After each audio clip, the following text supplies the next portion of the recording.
खबरें तफसील से। पेट्रोल और डीजल के बाद अब पाइप्ड नेचुरल गैस यानी पीएनजी और कंप्रेस्ड नेचुरल गैस यानी सीएनजी भी महंगी हो गई है।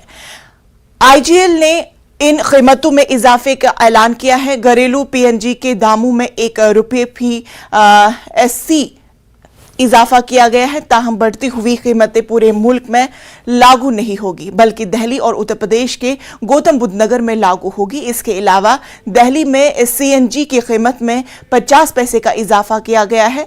कंपनी के मुताबिक ये इजाफा गैस की बढ़ती हुई कीमत के बायस किया गया है। नई कीमत का इतलाक आज से होगा। रूस यूक्रेन बहरान के बायस ईंधन की कीमतों में मुसलसल इजाफा देखा जा रहा है। ईंधन की कीमतों में ये इजाफा बैनुल अक़वामी मार्केट में कीमतों में इजाफे की वजह से देखा गया है। वाज़ेह है कि हिंदुस्तान अपनी ईंधन की जरूरियात का एक बड़ा हिस्सा दरामदात के जरिए पूरा करता है।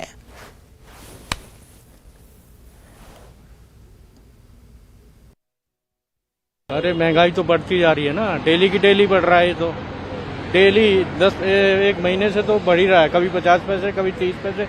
अब तो आज तो ₹1 ही बढ़ा है सीधा, नहीं पहले 20-30 पैसे बढ़ते थे। और किराया वही का वही है पुराना। जहाँ ₹100 की गैस लगती थी अब 150, 160-170 की गैस लगती है। और खाली ज़्यादा चलना पड़ता है और ज़्यादा फुकती है, क्या करें। राम प्रसाद सर। राम जी, आज एक रुपए सीएनजी के प्राइस बढ़ गए, कैसे देखते हैं और कैसे असर पड़ा आपको पूरा? बहुत असर पड़ा सर। अब रेंट भी देना पड़ता है सर, और ऑटो का किराया भी देना पड़ता है 300 रुपया, 350 रुपया। और इधर भी बढ़ गया सर। पहले 120-130 रुपये में भराना हो जाता था, अब 2 बार भराना पड़ता है सर।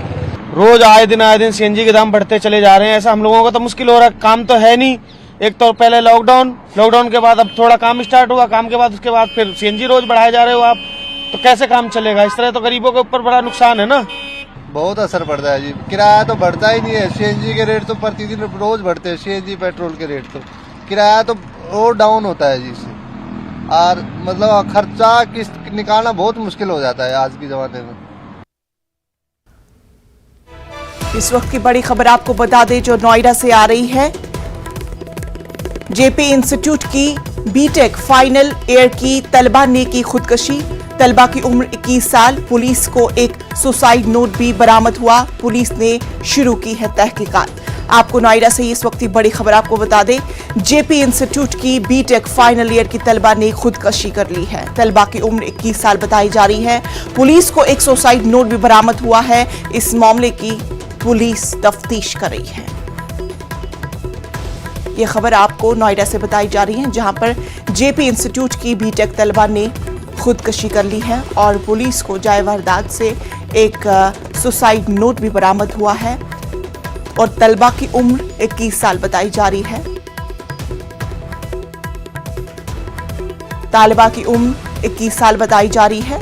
पुलिस इस मामले की तफ्तीश कर रही है।